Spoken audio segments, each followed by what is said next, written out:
যখন ইমানদারের দুঃখ হয়, কষ্ট হয়, বিপদ হয়, তখন সে সবর করে, ধৈর্য ধারণ করে, আল্লাহর ফয়সালাকে মেনে নেয়। এই সবর করার বিনিময়ে আল্লাহ তাআলা জান্নাত দিবেন তাকে। আস-সাবরু সাওয়াবুহু আল জান্নাহ ইন্নামা ইউওয়াফাস সাবিরুনা আজরাহুম বিগাইরি হিসাব। আপনারা কি জানেন কিয়ামতের ময়দানে কোন ইমানদারকে, কোন মানুষকে আল্লাহ তাআলা কোন হিসাব করে বিনিময় দিবেন না, বিনা হিসাবে দিবেন, যে হিসাব নিকাশ নাই, বিনা হিসাবে ঢেলে দিবেন আল্লাহ তাআলা কাকে জানেন? একমাত্র ব্যক্তি সবরকারী। কোন ব্যক্তি? যে অসুখে সবর করেছে, বিপদ আপদে সবর করেছে, মানুষের কটুকতায় সবর করেছে, অসুখ বিসুখে সবর করেছে, মুসিবতে সবর করেছে, ধৈর্যের পাহাড় হয়েছে, ধৈর্য ধারণ করেছে, সবর করে ঢোক গিলেছে, সবর করে নিজেকে নিয়ন্ত্রণ করেছে, কোনো কষ্টে হাহুতাশ করে নাই, নাশুকুরি করে নাই, আল্লাহর কুফরি করে নাই, গালিগালাজ করে নাই, মুখ খারাপ করে নাই, ভাঙচুর করে নাই, নিজেকে নিয়ন্ত্রণ করতে পারছে, ধৈর্য ধারণ করতে পারছে, ধৈর্যের ঢোক গিলতে পারছে যে ব্যক্তি, এই ব্যক্তি সম্পর্কে আল্লাহ বলেছেন ইন্নামা ইউওয়াফাস সাবিরুনা আজরাহুম বিগাইরি হিসাব। সবরকারীদের বিনিময় আল্লাহ রাব্বুল আলামিন কিয়ামতের ময়দানে কোনো হিসাব নিকেশ করা ছাড়া, তুমি নামাজ কয় ওয়াক্ত পড়ছো, রোজার কতগুলোর সওয়াব পাবা, সুবহানাল্লাহ কতবার পড়ছো, আলহামদুলিল্লাহ কতবার পড়ছো, কয়বার কোরআন খতম দিছো, কয়বার কি ভালো কাজ করছো, এই সমস্ত হিসাব নিকেশ নাই বান্দা। তুমি সারা জীবন সবর করেছো, সব ক্ষেত্রে সবর করেছো, আজকে তোমার দেওয়ার ক্ষেত্রে কোনো হিসাব নিকেশ নাই, বিনা হিসাবে আল্লাহ তাআলা ঢাইলা দিবেন। সবর করবো তো ইনশাআল্লাহ। বাংলা একটা প্রবাদ আছে, সবুরে মেওয়া ফলে। সবুরে মেওয়া ফলে। মেওয়া মানে বুঝেন? মেওয়া মানে ফল। সবর যখন মানুষ করে একটা সময় আল্লাহ তাআলা ফল দেন। ভাইরা আমার, পৃথিবীতে একটি মানুষ, ভালো করে শুনে রাখেন, পৃথিবীতে একটি মানুষ দেখাতে পারবেন না যে সবর করে সে ক্ষতিগ্রস্ত হয়েছে। আপনি বলবেন দুনিয়াতে সে বহুত সবর করছে, যতই সবর করছে মানুষ তার উপর আরো চাপায়া পড়ছে। আমি বলবো যদি সে আল্লাহর জন্য সবর করে থাকে তো হাতির মতো মরলেও লাগ, বাঁচলেও লাগ, তার এই সবরের বিনিময়ে আল্লাহ তাআলা দিবেন না দিবেন না? দিবেন। আর বেশিরভাগ ব্যক্তি সবরের ফলাফল দুনিয়াতেই দেখে যায় ভাইরা আমার। আর যে সবর করে না, আপনার ধরেন একটা অসুখ বিসুখ হয়েছে, আপনি এখন গালিগালাজ করলেন, হ্যাঁ, আপনার একটা বিপদ হয়েছে, আপনি আল্লাহকে, ফেরেশতাদেরকে, আশপাশে মানুষদেরকে গালিগালাজ করলেন, মুখ খারাপ করলেন, ভাঙচুর করলেন, তাতে কি আপনার বিপদটা দূর হয়ে যাবে? আমার কথা কি বুঝতেছেন? কোন একটা পেরেশানি আসলো, ভাঙচুর করলেন, অস্থির হয়ে গেলেন, জামা কাপড় ছিঁড়লেন। অনেকে আছে নিজের আত্মীয় স্বজন মারা গেলে ধৈর্য ধারণ করতে পারে না। আমি নিজে কানে শুনেছি এরকম অনেকে, নিজের নাতি মারা গেছে, ছেলেটা মারা গেছে, তো বলে আজরায়েলে কি চোখ খাইছে? আর মানুষ দেখলো না, আমার নাতিটারানি দেখলো, একটা মাত্র দিছে আল্লাহ তাআলা, বংশের মধ্যে ওইটাই আল্লাহ তাআলা নিয়ে গেল। এরকম অনেকে বলে, কি বলে না? কুফরি, ঈমান চলে যাওয়ার মতো কথা।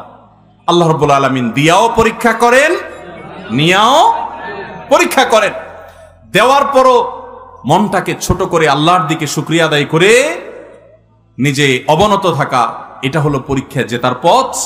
আর আল্লাহ যখন নিয়ে যান তখন সবর করে ঢোক গিলতে পারা, এটা হলো সবর। আল্লাহ আমাদের সবাইকে তৌফিক দান করুন। আমরা সবর সবাই করি। কখন করি? মনে করেন মসজিদ থেকে বাইরে দেখেন জুতাটা নাই, মোবাইলটা ভুলে উজুখানা থুয়া মসজিদে ঢুকছেন, এসে দেখেন মাত্র নামাজ পড়ে আসছেন, টুপিটা মাত্র খুলছেন, এখন দেখেন মোবাইলটা নাই, জুতাটা নাই। এবার চোরের মা বাপ, 14 গোষ্ঠী, চাচা চাচি, নানা দাদা যা আছে একটা একটা করে লিস্ট তালিকা ধরে গালিগালাজ করলেন। করে টোরে যখন দেখছেন হ্যাঁ গালিগালাজ করে তো লাভ নাই, চোর তো নিয়ে পালাইছে। এবার আর যখন কিছু করার নাই, গালিগালাজ করে টোরে মাথা যখন একটু ঠান্ডা হয়েছে, এবার বলতেছেন যাক আল্লাহ ভরসা, সবর করি, আর কি করব, আছে না নাই? সব গালিগালাজ দিয়া সাইরা এরপরে যখন দেখছেন হ্যাঁ গালিগালাজ তো দিলাম, লাভ তো হলো না, মোবাইল তো পাই নাই, বেটা তো নিয়ে পালাইছে। এবার আমরা শেষে বলি কি, যাক কি আর করা, আল্লাহ ভরসা। আরে চোর মোবাইল নিছে, আমার কপাল নিতে পারে নাই, থাক সবর করলাম। এটার নাম কি সবর? নবী করিম সাল্লাল্লাহু আলাইহি ওয়াসাল্লাম বলেছেন ইন্নামাস সাবরু ইনদাস সাদমাতিল উলা। প্রথম ধাক্কা যখন আসবে, হঠাৎ করে শুনলেন বাপ মারা গেছেন, মা মারা গেছেন, ছেলেটা মারা গেছেন, অ্যাক্সিডেন্ট হয়েছে, বড় বিপদ হয়েছে, ওই সময় যদি নিজেকে ধরে রাখতে পারেন, দাঁত খিচে না, আমার মুখ দিয়ে কোনো খারাপ কথা বের হবে না। আমার আল্লাহ আমার পরীক্ষা নিচ্ছেন, আমি সবর করব। যদি নিজেকে নিয়ন্ত্রণ করতে পারেন, এর নাম হলো সবর। গালিগালাজ করে আর সব শেষ করে এরপরে বললেন যা কি আর করা, সবর করলাম, তো এর নাম সবর না, এর নাম 2 নাম্বারই। কথা কি বুঝতে পারছেন? অনেকেই আছে দেখবেন বাসায় গিয়া হয়তো কোনো একটা জিনিস উল্টাপাল্টা দেখছে, আচার বিচার ভাঙচুর করে এরপরে একাকার করে যখন দেখছে মাথাটা একটু ঠান্ডা হয়ে আসছে, এবার কয় যাক যা হয়েছে যাক, ভুলে যাও, আল্লাহ ভরসা, সবর করলাম, কি আর করা, আছে না নাই? এই 2 নাম্বারের নাম সবর। আল্লাহ তাআলা আমাদের সবাইকে সবর করার তৌফিক দান করুন। সবরের ওয়াজ করা যত সোজা, সবর করা কিন্তু এত। বসাই দিলে আপনিও বহুত কথা বলতে পারবেন, কিন্তু ওই ঠেলায় যখন পড়বেন, বিপদে যখন পড়বেন, কঠিন পরিস্থিতির মুখে দাঁড়িয়ে বিপদের মধ্যেও হাসতে পারা, এটা খুব সহজ কথা না ভাই। শত শতবার কোরআন খতম দেওয়া সহজ, হাজার হাজার রাকাত নফল নামাজ পড়া সহজ, শত শতবার দিন নফল রোজা রাখা সহজ, হাজার হাজার লক্ষ লক্ষ কোটি কোটি টাকা দান করাও সহজ। মহা কঠিন সময়ে নিজেকে নিয়ন্ত্রণ করে সবর করতে পারা, এটা এত সহজ। ও আরশে আজিমের মালিক, আপনি আমাকে, আমার ভাই বোনদেরকে, আমাদের সবাইকে আল্লাহ আপনি সবর করার তৌফিক দান করেন, সবরকারীদের কাতারে শামিল করে দেন মালিক, ধৈর্যের পাহাড় হওয়ার তৌফিক দান করেন। আমি জীবনে কিছু সবরকারী মানুষ দেখেছি, কিছু মানুষ দেখেছি। আমেরিকাতে এক আল্লাহর বান্দি বাংলাদেশি এই কিছুদিন আগে মারা গেছেন। ওনার অনেক কথা শুনেছি অন্যদের কাছে, এবং বিভিন্ন সময় বিভিন্ন ডোনেশন করতেন, বিভিন্ন বিষয়ে যোগাযোগ করতেন। এত বিপদ আপদের মধ্য দিয়ে একটা মানুষের জীবন পার হইতে পারে, যেটা কল্পনা করলেও আমরা কল্পনা আনতে পারবো না যে বিপদ আপদ কত ভাবে হতে পারে। শুরুতেই স্বামী অমানুষ, তালাক দিয়ে দিয়েছে, এরপর সারাটা জীবন ভুগছেন ক্যান্সারের মতো রোগে, সেটাতেও পা কেটে ফেলে দিতে হয়েছে, এরপরে একটা একটা করে কয়েকটা অঙ্গ কেটে ফেলে দিতে হয়েছে, বিছানার শয্যাশায়ী। এরপরও আল্লাহর বান্দের মুখে কখনো অভিযোগ ছিল না। তিনি বলতেন আমার মালিক আমার উপর খুশি আছে কিনা, আমার টেনশন সেটা, হাত যাক, পাও যাক, মাথা যাক, শরীর যাক, জীবন যাক, এটা আমার ইস্যু না। যত কষ্ট হয় আপনারা আমার জন্য দোয়া করবেন, আমি যেন সবরটা করতে পারি। ঈর্ষা হয়।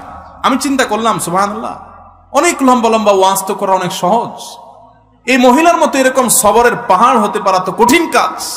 আল্লাহর কত প্রিয় বান্দি হলে আল্লাহ তাকে এতটুকু তৌফিক দিয়েছেন।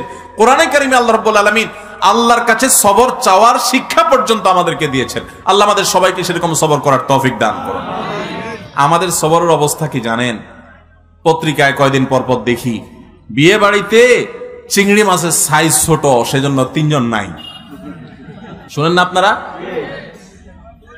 হ্যাঁ, দই নিয়ে 1 জন মারা গেছে বলে। আবার ওয়াজ করতেছি ব্রাহ্মণবাড়িয়ার মাটিতে বসে। আপনারা মন খারাপ করেন না, ব্রাহ্মণবাড়িয়া না, এই ব্যাপারে গোটা বাংলাদেশের সব জায়গার মানুষই কম বেশি আমরা বেসবর, ঠিক না ঠিক? ভাইরা আমার, কোন মুখে আল্লাহর কাছে জান্নাত দাবি করব বলেন? নবীদেরকে জীবন্ত করাত দিয়ে টুকরা করে ফেলা হয়েছে, আগুনে নিক্ষেপ করে ফেলে দেওয়া হয়েছে, একটার পর একটা ভয়াবহ পরীক্ষা নেওয়া হয়েছে। আল্লাহর নবী হওয়ার পর, আল্লাহর রাসূল হওয়ার পর তিলে তিলে তিলে তিলে আল্লাহ তাআলা তাদের পরীক্ষা নিয়েছেন, কষ্ট দিয়েছেন। শুধু তাদের নয়, নবী সাল্লাল্লাহু আলাইহি ওয়াসাল্লাম বলেছেন ইন্নাল্লাহা ইযা আহাব্বা কওমান ইবতালাহুম, আল্লাহ যখন কোন জাতিকে, কোন সম্প্রদায়কে, কিছু মানুষকে যখন আল্লাহ বড় বেশি ভালোবাসেন, তখন আল্লাহ তাদের পরীক্ষা করেন, তাদের বিপদ দেন, মুসিবত দেন, একটার পর একটা, একটার পর একটা মুসিবত দিতে থাকেন, আল্লাহ পরীক্ষা করেন, আল্লাহ বান্দার ঈমানকে পরখ করেন। আমি কিছু মানুষকে দেখেছি, তারা বলেছে ভাই নামাজ কালাম একসময় পড়তাম না, কই দিনকাল তখন এত খারাপ ছিল না, এখন নামাজ কালাম পড়া ধরছি, হালাল হারাম বাজ বিচার করা ধরছি, সুদ ছেড়ে দিয়েছি, ঘুষ ছেড়ে দিয়েছি, 2 নম্বর পথ ছেড়ে দিয়েছি, এখন দেখি ব্যবসা বাণিজ্য সব দিন দিন নাই হয়ে যেতেছে, সব পায়ের নিচ থেকে মাটি সরে যাচ্ছে। আমি বললাম যে এটাই হলো আল্লাহর পরীক্ষা। আল্লাহর দিকে যখন আসে কেউ, আল্লাহর দিকে আগায়, সে কি আসলেই আগাচ্ছে কিনা, সে কতটা পিওর, তার ভিতর থেকে সে অগ্রসর হয়েছে কিনা, আল্লাহ তাআলা ধাক্কা দিয়ে পরীক্ষা করেন। ভাইরা আমার, চুলের থেকে নুন খসলে আমাদের হাত সামনে চলে আসে, ঠিক না বে ঠিক? টোটা সামনে চলে আসে, আমরা হাতা গোছানো শুরু করে দেই। এগুলা কোন ইমানদারের চরিত্র। নবী করিম সাল্লাল্লাহু আলাইহি সাল্লাম বলেছেন, সাহাবীদের সাথে একবার যাচ্ছিলেন উনি কোথাও, তো এক জায়গায় এরকম জটলা পেকে গেছে। জটলা পাকা দেখে নবী সাল্লাল্লাহু আলাইহি সাল্লাম জিজ্ঞাসা করলেন, কি হচ্ছে এখানে? বললেন যে ইয়া রাসূলুল্লাহ, এখানে কুস্তি চলতেছে, এক বীর, মারাত্মক শক্তি তার সাথে কেউ পারতেছে না, যে আসতেছে একটার পর একটা সবগুলারে কাট করে ফেলা দিচ্ছে, তার সামনে কেউ পারতেছে। তখন নবী করিম সাল্লাল্লাহু আলাইহি সাল্লাম বলেছেন, তোমাদেরকে কি আমি বলে দিব এই লোকটার চাইতে বড় বীর কে? এ তো বাহাদুর খুব, এর চাইতে বড় বীর, এর চাইতে বড় শক্তিশালী মানুষটাকে জানো? সাহাবীরা বলেন, ইয়া রাসূলুল্লাহ, অবশ্যই বলেন, এর চাইতে আবার শক্তিশালী মানুষকে আমরা তো জীবনে দেখি নাই, কে সে? নবী সাল্লাল্লাহু আলাইহি সাল্লাম বলেছেন, আসো তার সাথে পরিচয় করাই। এই লোকটা যে অনেক বেশি শক্তিশালী, সে অনেক বড় কুস্তিগীর, সে সব মানুষকে কুপকাত করে দিচ্ছে। এর চাইতেও বেশি শক্তিশালী, এর চাইতেও বড় বীর, বড় বাহাদুর হলো সে, যার মাথা যখন চরম রাগান্বিত হয়, মাথা যখন রক্ত যখন লাল হয়ে গরম হয়ে যায়, মাথা যখন তার হট হয়ে যায়, এই গরম হওয়ার পর, রাগ ওঠার পর, চরম রাগের মধ্যেও যে নিজেকে ধরে রাখতে পারে, কন্ট্রোল করতে পারে, ডিলার মতো ছেড়ে দেয় না রাগ, যেখানে সেখানে যা তা করে পরে বেজ্জত হয় না, মুখ ছোট হয় না, নিজেকে যে নিয়ন্ত্রণ করতে পারে, এই লোকটা হলো এই কুস্তিগীর লোকদের চাইতে বড় বীর। ভাইরা আমার, অনেক লোক আছে দেখবেন রাগের সময় ডাইরেক্ট হয়ে যায়, আছে না? ডাইরেক্ট হওয়া বুঝেন কি?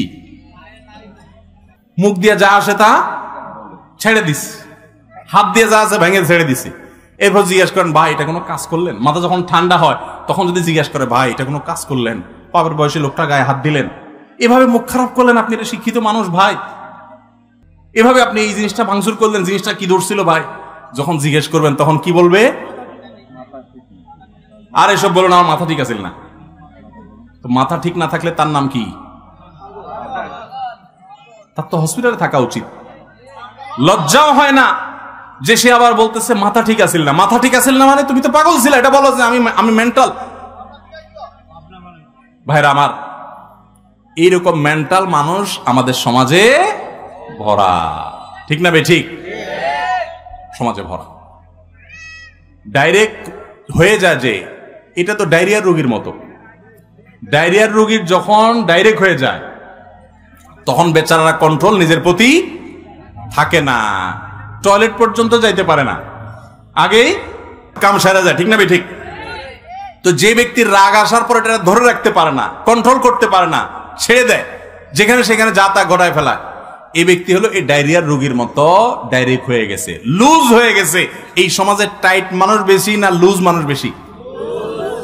এখন কি টাইট হবেন না লুজ হবেন? নিজের সঙ্গে সংগ্রাম করবেন যে না, যত কঠিন পরিস্থিতি আসুক আমার মুখ খারাপ হবে না, মুখ দিয়ে গালি বের হবে না, হাত ছুটবে না, আমি অন্যায় করব না, আমি নিজেকে কন্ট্রোল করব। আল্লাহ আমাদের সবাইকে সেই তৌফিক দান করুন। ভাইরা আমার, এরকম হটমেজাজি মানুষগুলো সুস্থ না অসুস্থ? এই অসুস্থ মানুষগুলো আবার নিজের রাগ নিয়ে অনেক সময় বড়াই করে দেখবে, বলবে কি জানেন? আরে ভাই জানেন না, উল্টা পাল্টা দেখলে আমার মাথা ঠিক থাকে না, এরকম বলে না? বলার সময় ভাবসাব এমন যে উনি বিরাট বেটাগিরি জাহির করে ফেলছে, তাই না? যে উনি অন্যায় দেখলে ওনার মাথা ঠিক থাকে না। এই একই লোক সারাদিন আকাম করতেছে ঠান্ডা মাথা, নিজের অন্যায়ের বেলা ওনার মাথায় কোনো অসুবিধা, আরেকজনটা দেখলে শুধু মাথা কি হয়ে যায়? গরম হয়ে যায়। খবর নিয়ে দেখলে, টেস্ট করলে দেখা যাবে আমাদের বেশিরভাগই এই অবস্থা। আল্লাহ আপনি আমাদের সবাইকে সুস্থ হওয়ার তৌফিক দান করুন, আমাদের সবাইকে মুসলমান হওয়ার তৌফিক দান করুন।